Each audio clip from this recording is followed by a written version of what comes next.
So often I'll get great emails from you guys about how well you're doing, getting accepted by libraries, getting your first placements, and those always completely make my day, and I love receiving those. And I also occasionally get some pretty sad and not so exciting emails from some of you guys about how seriously you are struggling with this business. And these are some of my former students. Some are not. Some are people that have been just at it for a while. But I just got one from a former student, and I hate getting these emails. But he'd actually commented on my YouTube channel and said that he was really struggling. So I said, please email me. I'd like to try to help if I can. So I want to know about it, but it still sucks to hear these kind of stories. So I want to share with you guys his situation, why it sucks. It's really tough sometimes being in this business. And sometimes just having the uncertainty of how much more should I go with this? Is it really going to work out? That's the $1,000,000 question that we all have to face in this business. And then I'm going to basically try to give this composer, I'm not going to give his name or the libraries or any of those specifics, but I'm going to try to give this composer some advice in this video. And for any of you guys that might find yourself in this situation a couple years, or maybe you're in this situation right now, hopefully this video can help you make sense out of what you want to do. I'm not here to tell you what you should do, whether you should quit, whether you should keep going. That's not my job. I just want to try to lay out all the factors and variables and then hopefully give you some perspective, or at least my perspective on how I felt going through these kind of situations and how I thought about it. So that's what this is about. Okay. So this composer, he's been doing sync for 5 years. He's got 300 tracks out there. He's worked with about 10 libraries. And basically only about 3 of them are consistently bringing them in placements, but they're not even giving them consistent placements in terms of they're not doing it every single quarter, but at least 3 of them are delivering placements. Sad fact, after 5 years working with these many libraries, 300 tracks, he's only earned about $2,000 total with all of his placements, with all the music, with everything, consideration fees, everything he's done, $2,000. Not great, right? Not enough, right? I definitely don't feel that is enough. So, and I asked him a couple of questions like, are you talking to your libraries regularly? Do you have constant communication with them? All that good stuff. And he said, yes, he's definitely regularly communicating with them. I checked out his music. His music is actually really good, really high quality. So I don't think necessarily it's his music. So what gives here? Why is somebody working 5 years in this business, working with that many libraries, really struggling and getting almost nowhere? It's still one of these issues where even digging in with him, I'm limited in how much insight I can provide, only because, I'd have to go to every individual library, probably call them up, I guess, and say, okay, this composer is composing and sending this music to you. Is this useful and relevant for your clients? And are they going to pick up the phone and answer my call? Because I'm not even like a journalist. I'm just some guy basically asking them their business. They're probably not going to give me that insight. So there's a lot of information that's sort of behind the curtain that I'm never going to have access to. So, as I was talking with him, I said basically, first of all, this sucks. I definitely want to just empathize with you because 5 years is a long time. And that's not a lot of money. You've put in a lot of work for this business and you're not seeing the results that you were hoping you were going to see. I've always told you guys, 2 to 5 years is about the timeline where you should start to see enough income to feel like, hey, I can really rest on this. I can rely on this. This can be something that I can count on, in the future of my life.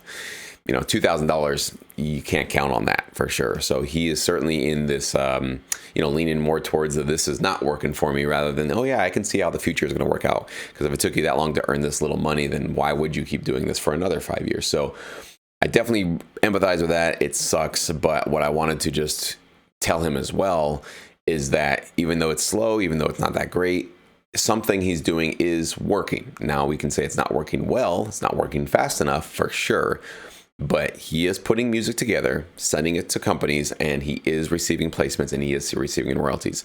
The reason why I pointed this out to him, even though it's a long time for him to see this, is because this was the mindset and the trick that helped me push past, my basically getting 14 cents and then seeing some royalties that were a couple of bucks, $50. I was still, after even a couple of years in this business, I don't think I was making more than $100 on a royalty check. I really think it was very, very, very little. I have to go back and look at my records.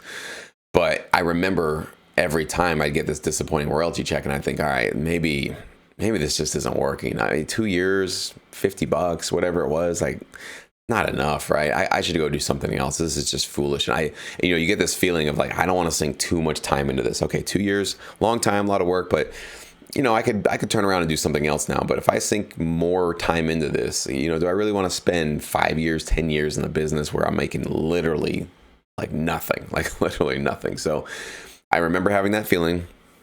And what helped me push through it and to keep going was to remember and realize that, well, it's not a lot. It's not full-time income. It's not even part-time income, but it is working. Like constantly trying to put myself back into that mind frame of like, okay, yeah, I'm going to have to still, for me, I had other gigs that I had to do to pay the bills. So I was doing video work, freelance work, that kind of thing. So it was like, you got this disappointing royalty check and I'd be like, okay, I can't quit this other work, which I kind of wanted to, but it was like, well, that's not enough for me to quit doing this, but I am at least a little closer to quitting this than I was last time because I am making money with my music.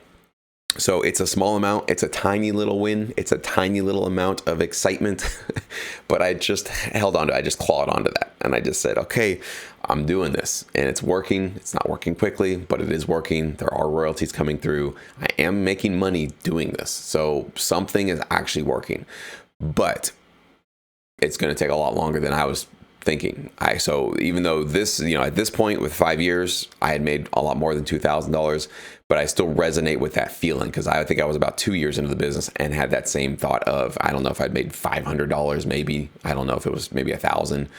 I remember thinking the same thing, like, that's not a lot of money for 2 years worth of work. What am I doing here? Like, is it?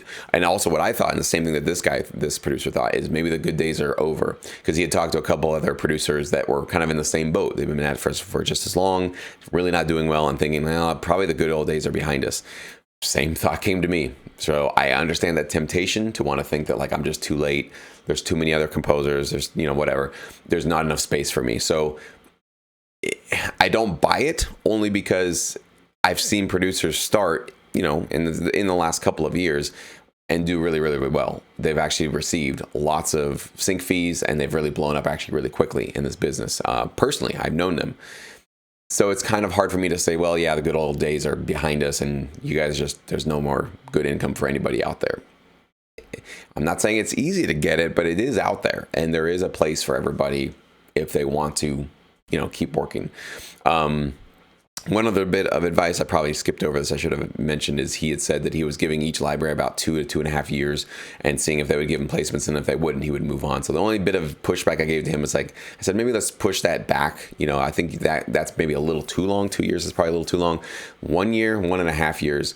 I told him every time I worked with a library, if they were legit, then I got something within a year and a half at the most. But I would get some sort of, hey, we're shipping your tracks off to this client. Like they wanted to win me over because they loved my music, or they wanted to just show that they were going to be loyal to me or something like that. But within a year, I either got like a great feeling of like, yeah, I'm going to actually get some good stuff here, or they would kind of fall asleep on me. I wouldn't be getting emails, no updates, nothing like that. And then it would just let me know, okay, this is just not a company that's putting me at the top of their priority list. So probably a year and a half for everybody else watching this. This is about all you really need to give to a library to see, are they really going to work hard for you? And then the other thing I told him was, try to get that reversion clause. He said that of all the libraries he worked with, only one of them even offered it. Everybody else was asking for music in perpetuity, which I agree. I think most of libraries are probably asking for that, but you can always ask for it. You can always say, hey, thank you for the contract. I appreciate it. Are you guys open to a reversion clause? A reversion clause is, just so you guys know, if any track does not get placed with a particular library, you would then have the right to pull it back out and find another home for it. Sometimes it's 3 years. He said the one company that offers it to him gives it to him for 5 years. So even 5 years is better than nothing, right? So definitely ask for it when you work with a new library and just say, hey, are you guys open to a reversion clause? They might not be, but it doesn't hurt to at least try to create a little bit of that, flexibility on your part, okay? Now, zooming out of all of that, should this composer give up? Should this composer stop working? Should he move on to something else? He was talking about maybe starting up another online business.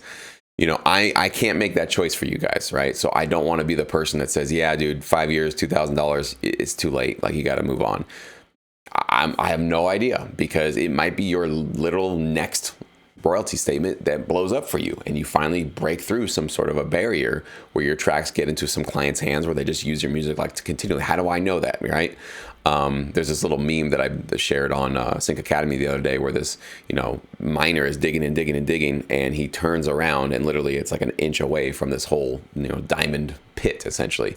And the meme was like, you never know how close you are essentially. So I don't know.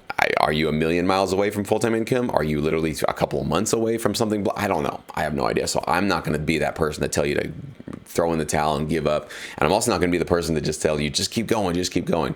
I know that a lot of my videos, I've been very sort of like, rah, rah, rah, motivate you, try to keep you going in this business. But I'm also realistic that like this doesn't work out for everybody. Like there are people that it's too long. It's too much work. It's too much patience, and they've got other commitments. They got families. They got other priorities. So it's too long. So I don't judge anybody for throwing in the towel of thinking, this isn't for me. In fact, I applaud people who make that adult decision.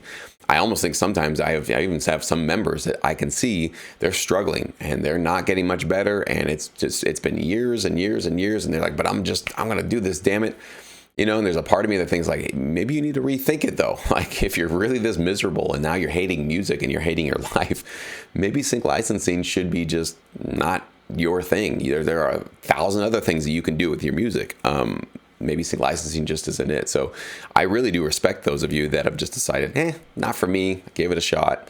But it's not my cup of tea. So whether this producer wants to keep going or not, that's really up to you, man. You got to decide that. You got to make your choice. But I would say that you, hopefully, even in your 5 years in this industry, if you do decide to just bail out and try something else, I can guarantee you a couple of things that you've probably benefited from, even if you didn't get to the income level you were wanting, was one, your music is probably a way, way better than it ever was before. That's always the first thing I notice with producers that stick with sync licensing is it just kicks your butt and it makes you get out of bed, get into your studio and make music every day. When you don't have something like sync licensing, we can fall asleep on our craft and we can not do music for a couple of years. So sync licensing usually brings people back because they're really excited just to keep working. So I know for sure your music got a lot better. So whatever you decide to move on to next, it'll be beneficial. And number two, you definitely probably benefited from the work ethic, right? The sort of muscle of building your work ethic that you probably had to do working with all these libraries, putting all that music out. And those are skills that will translate immediately into whatever you want to do, your online business, whatever you're going to do next. These kind of things will definitely serve you moving forward into the world. So just know that nothing is a waste of time. I think if we look at, a situation like this, and if some of you guys are in the situation like this where you're feeling like you wasted a lot of time, you start to become a victim, right? And then that victim mentality can hold you back and make you feel regret and just have you spiraling down some negativity. You become more bitter. You shut off to the world. You shut off to new opportunities because you think like it's all just a waste of time, right? Music. And then some people give up on music because they're like, well, all of music just, there's no such thing as trying to make income on music. It's all garbage. It just doesn't work, right?